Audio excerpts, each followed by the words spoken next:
I'm Tracy. And we're here today to talk about potatoes. In particular, today we're going to be making a dish of mashed potatoes with a mushroom sage gravy. Cool, sounds delicious. Sounds like the perfect comfort food. You like potatoes? Yes, especially on a cold winter day. Me too. One of my all-time favorites. We obviously have it for holidays like Thanksgiving, but we have it about once a week too. Nice, I'm coming to your house. So we have lots of potatoes on the counter today. We've got a couple of different types here. When you go to the grocery store, you'll see purple potatoes and yellow potatoes. And of course, these are very common russet potatoes, and these are red skin potatoes. Now, I've made mashed potatoes out of most of them, and they're all delicious.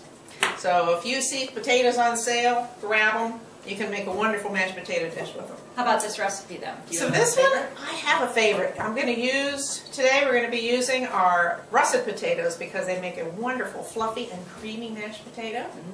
Now the red potatoes I generally buy when I'm making potato salads or something where I want the potato to hold its shape while I'm stirring it up with the other ingredients. Oh, and I didn't even know that's why I bought them when I make the parsley potatoes for my family. They're hot, but when I'm stirring everything in, yeah, you don't want them to fall apart and get all mushy. Right. Right.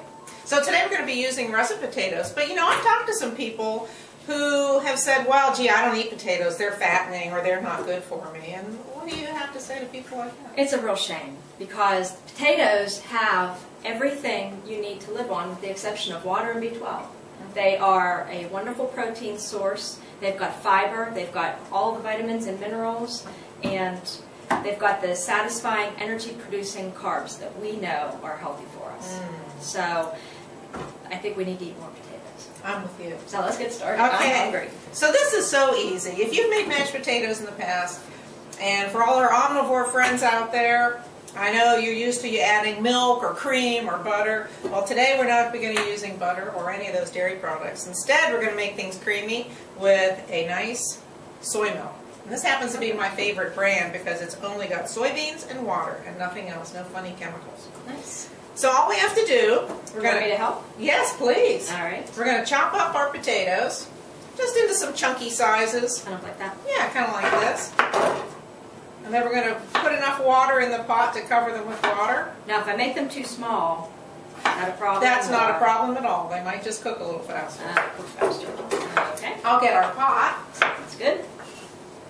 Let's see if I can manage not to injure myself. Yes.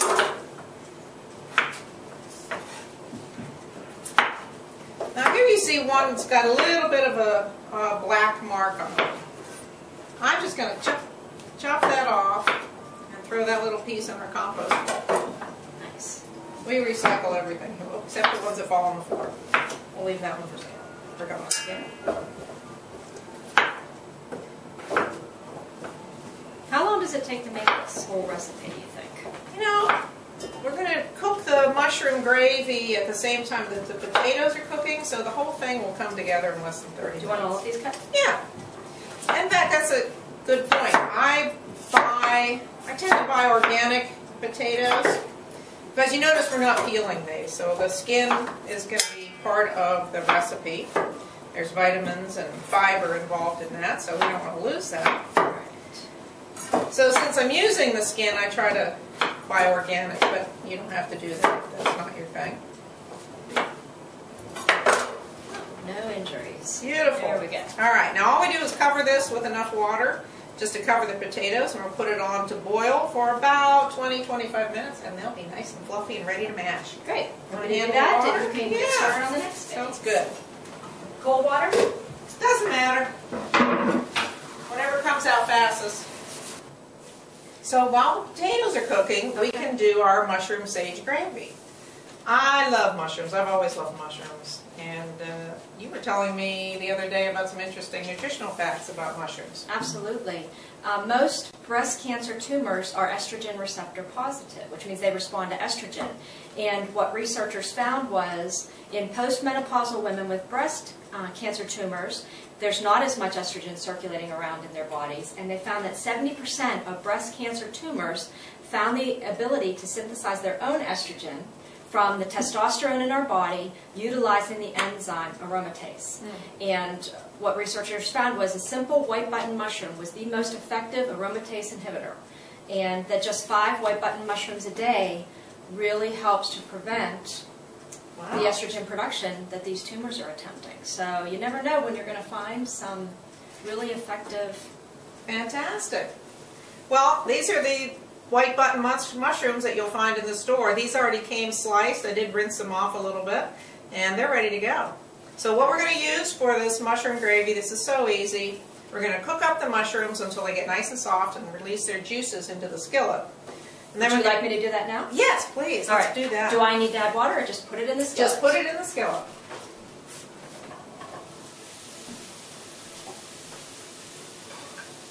I'm going to show you a trick, Tracy, for cooking up mushrooms without any oil. Now this happens to be a non-stick skillet, but you don't need one because this is going to serve our purpose. We're just going to put the lid on. With nothing but the mushrooms in there? Nothing but the mushrooms in there. Okay. And as they cook in there, their juices are going to be released. That juice is going to settle back into the bottom of the skillet and make a nice broth from the mushroom. And so I don't have to stir it if I have the lid. Right, exactly. Oh, perfect. Then I can watch you make the slurry. Okay, so we'll make that. We'll add the slurry to this, and then all those mushroom juices will just be incorporated into our gravy. And you're doing this while the potatoes are cooking so that everything is compacted time-wise. Yes, exactly. How long does it take to make this from start to finish? From start to finish, we usually have dinner on the table in 30 minutes. So it would be great for a weeknight. Any weeknight, right. This is how you make a cornstarch slurry, which is how you can thicken any sauce that you're going to cook, like our mushroom gravy. My general rule of thumb is 2 cups of water to 2 tablespoons of cornstarch. And you prefer cornstarch instead of some of those other arrowroots and right, and the only reason I do is because I know that when the liquid boils, it will then thicken.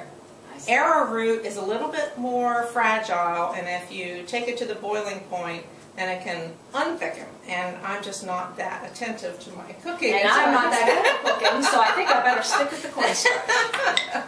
So we're going to add our 2 tablespoons of cornstarch. And it's nice. It dissolves nicely, doesn't it? It does. But what you'll find is, if you mix this up and then set it aside for a few minutes while you're waiting for your mushrooms to cook, sometimes the cornstarch will settle out into this clump at the bottom. So make sure you always give it a stir right before you put it into the cooked mushrooms.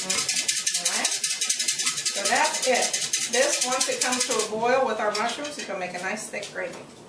Let's get back over to the skillet and pull it together. So you can see the steam coming out of here. Let's see what we've got. Wow. Oh, look at that. I wouldn't have thought. I always added a little bit of water with my mushrooms. Yep, and they have a lot of water in them, so we don't need to do that.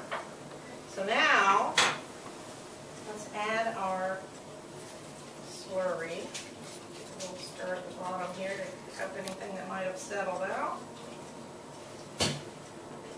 We'll add our sage. I'd say maybe a half a teaspoon. I guess you can always add more later. You can always add more later, but it's really hard to take it out. Now, what kind of heat? Should it be high heat, medium heat? I cook an awful lot of things on medium or medium high. Okay. If you find it's taking too long and you're in a hurry, crank it up a little bit. It won't hurt anything. Now, since the potatoes have protein and carbs, and it's a starch, really, to make a complete meal, we could just add a green vegetable. I'm glad you said that. We happen to grow a lot of green beans in our gardens every year.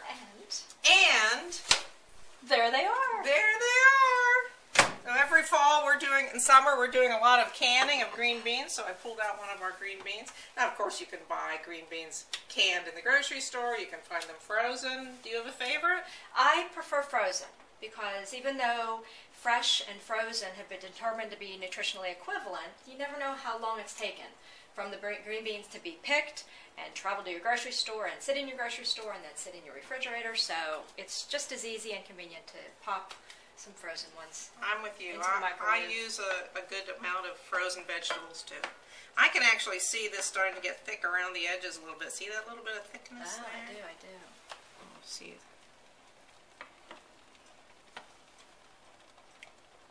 Getting a little bit thick, so we're pretty close. And I see the potatoes are starting to boil. Yeah.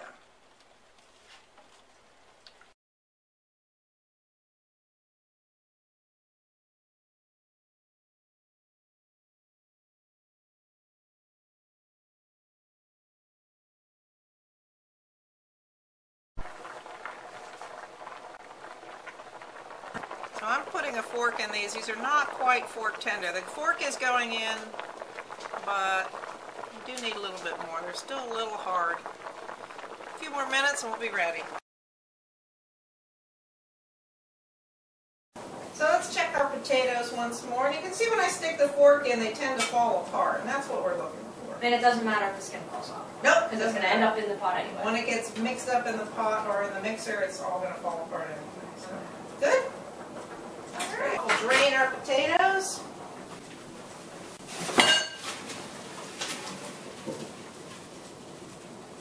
Alright.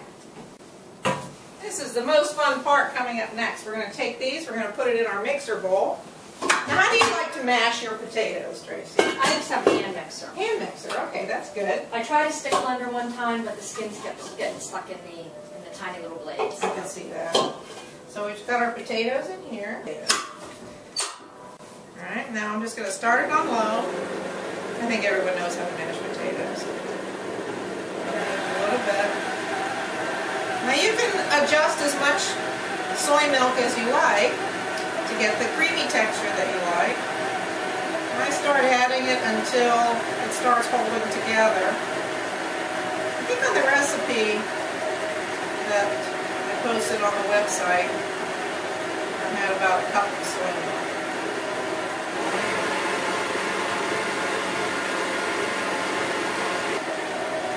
Alright, should we give it a taste? Now you can salt it if you like, or salt at the table.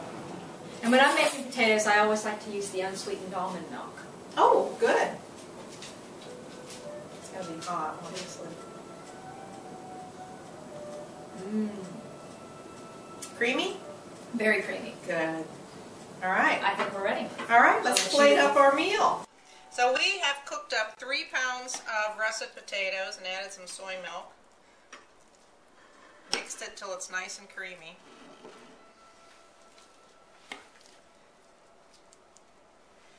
How about if you put some beautiful mushroom gravy on there? This gravy just looks wonderful.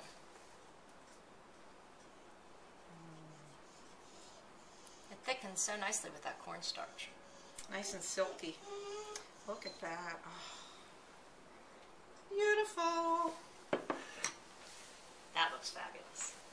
Well, I think we should try it, don't you? I do. Here, Thanks. have a taste. Talk about comfort food. To me, this is the ultimate. Mashed potatoes. I'm going to put a couple green beans on there. Delicious. Thanks so much for sharing this recipe with us today. It's been my pleasure.